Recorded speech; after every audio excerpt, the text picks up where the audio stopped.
What's the difference between kiss cut and die cut?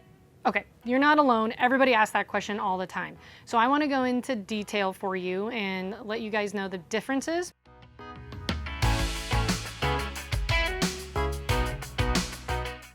The die cut stickers leaves your intricate design and shapes the actual sticker that you have all together.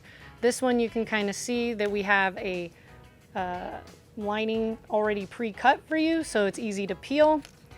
That way it doesn't stick, because I know this is another example of a die cut sticker, and again you can peel it easy. It leaves it in the form, so the backing and the liner is in the shape of the actual sticky material. When you go to kiss cut stickers, you can just think of it like this. They're the liners kissing back to back on each other, and the outline of the label or sticker is just on the backing of the liner.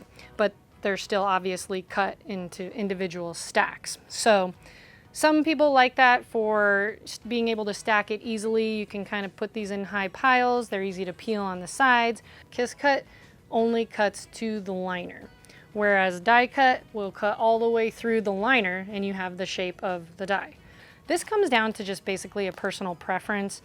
I think sometimes the die cut stickers look really good on booths, or if you're going to an expo or you have something at the front of your shop and it can kind of act as a twofold.